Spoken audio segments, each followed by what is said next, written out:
Praise the lord, hallelujah. আহকচোন আমি শাস্ত্ৰ বাক্যৰ এজন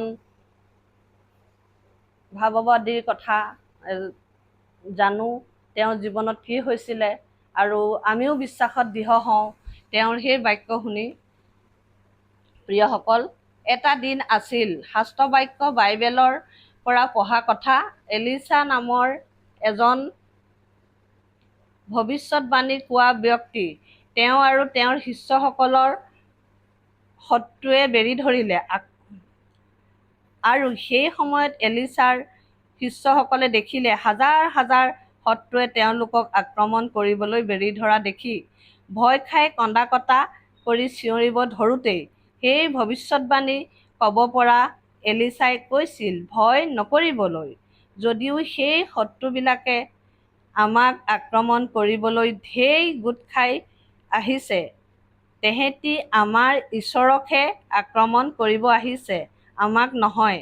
আৰু তেতিয়াই লগালগ এলিছাই আৰু তেওঁৰ শিষ্যসকলক ক'লে, আহা আমি প্ৰাৰ্থনা কৰোঁ। আঁঠুকাঢ়ি ঈশ্বৰৰ ওচৰত প্ৰাৰ্থনা কৰি এলিছাই ঈশ্বৰক জনালে, হে ঈশ্বৰ জিহুৱা, মোৰ শিষ্যবিলাকক দেখাই দিয়া, এওঁলোকৰ চকু মুকলি কৰা। দ্বিতীয় ৰজাৱলী 6:16 লিখা আছে। আৰু সেই সময়তেই তেওঁ শিষ্যজনৰ চকু মুকলি হৈ দেখিবলৈ পালে যে গোটেই পাহাৰ জুইৰে ভৰি পৰিছে। যত শত্ৰুবিলাক আহিছে গোটেইসকলক চাৰিওফালৰ পৰা শত্ৰুবিলাকক জুইৰে পুৰি ছাই কৰিবলৈ খেদি গৈছে। সেই কাহিনীৰ পৰা দেখিবলৈ পাওঁ বা বিশ্বাসত আৰু অলপ ষ্ট্ৰং হ'বলৈ শিকোঁ সেই কাহিনী পঢ়ি। সঁচাকৈ ঈশ্বৰে প্ৰথমৰ পৰাই আমাৰ লগত যুদ্ধ কৰা বা আমাক হানি কৰিবলৈ অহাবোৰৰ বাবে তেওঁৰ দূতক সজাই ৰাখে যাতে আমি বাচিব পাৰোঁ। প্ৰিয়সকল, এই কাহিনীৰ পৰা এটা কথা বিচাৰোঁ, আমি চকুৰে দেখা চব কঠিনতাক ভয় কৰিব নালাগে। মাথো বিশ্বাস ৰাখিব লাগে আৰু লগালগ প্ৰাৰ্থনা কৰিব লাগে, কিয়নো ঈশ্বৰে প্ৰথমেই আমালৈ য'ত থাকোঁ সেই ঠাইত সকলো সুন্দৰকৈ আমাৰ বাবে ৰাখে, যত্ন কৰি সুৰক্ষিত কৰি তেওঁৰ স্বৰ্গদূতৰ দ্বাৰা আমালৈ সুৰক্ষা ৰাখে। আৰু সেয়েহে আমি ভয় কৰিব নালাগে।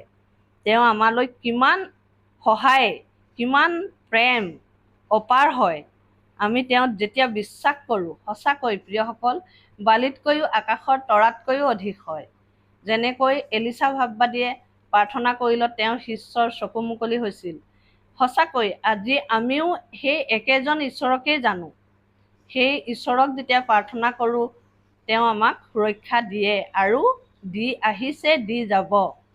মোৰ জীৱনতেই দেখোঁ বহুত সমস্যা, বহুত ধুমুহা, তথাপিতো ঈশ্বৰে মোক এৰি দিয়া নাই। সেই বিশ্বাসেৰেই আপোনালোকৰ আগতো কওঁ, আমি কেতিয়াও ভয় খাব নালাগে। মাথো যেতিয়াই আমাৰ সমস্যা আহে, বন্ধ কোঠাত সোমাই নিৰন্তৰে বাইবেল লৈ তেওঁৰ আগলৈ আমাৰ নিবেদন আনিব লাগে, তেতিয়া নিশ্চয় তেওঁ শুনিব।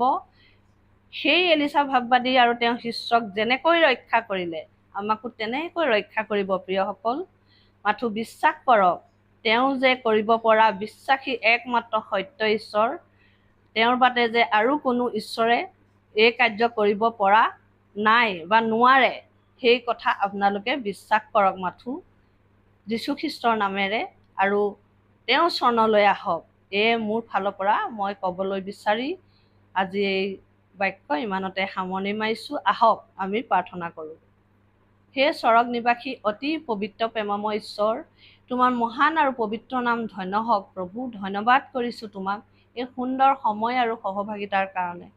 হয় পিতা, তোমাৰ পুত্ৰৰ নামেৰে যেনেকৈ তোমাৰ চৰণত আহিলোঁ, মোৰ জীৱনত ঘটি যোৱা ঘটনাবিলাক লৈ যিধৰণে মই আজি সকলোৰে আগত ভিডিঅ' আকাৰে তোমাৰ এই এলিছা ভাৱবাদীৰ যি তেওঁ ৰক্ষা পাইছিল, সেই শিষ্যৰ লগতে তেওঁ নিজেও সেই কথাক দাঙি ধৰিবলৈ পাৰিছোঁ, ক'বলৈ পাৰিছোঁ প্ৰভু। আৰু নিজৰ জীৱনতো ডাঙৰ ডাঙৰ সাক্ষ্য আছেই। সেই ডাঙৰ ডাঙৰ সাক্ষ্যবিলাক প্ৰভু দি শেষ কৰিব নোৱাৰোঁ। তোমাৰ আশীৰ্বাদ, তোমাৰ অনুগ্ৰহ।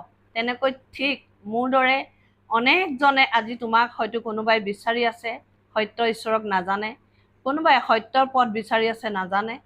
কোনোবাই যীশু খ্ৰীষ্টকেই চিনি নাপায়। সেয়েহে প্ৰাৰ্থনা কৰোঁ পিতা, সেই যীশুক জানিবলৈ দিয়া আৰু বিশ্বাসত সকলোকে মজবুতি কৰা। আমাৰ কোনো ভাই ভনীও যদি দুৰ্বল হৈ আছে, দুখত আছে, ভাগৰি আছে, সেই এলিচা ভাৱবাদীৰ কথা সোৱণ কৰি যেন ষ্ট্ৰং হওক, তাৰ কাৰণে প্ৰাৰ্থনা জনাওঁ পিতা তোমাৰ ওচৰত। আৰু আজিৰ দিনটো সকলোৰে কাৰণে শুভ হওক, মংগলময় হওক, তোমাৰ আশীৰ্বাদে ভৰি পৰক, তোমাৰ ইচ্ছাৰ দ্বাৰাই। তোমাৰ একজাত পুত্ৰ যীশু খ্ৰীষ্টৰ নামত সকলো প্ৰাৰ্থনা অৰ্পণ কৰিছোঁ।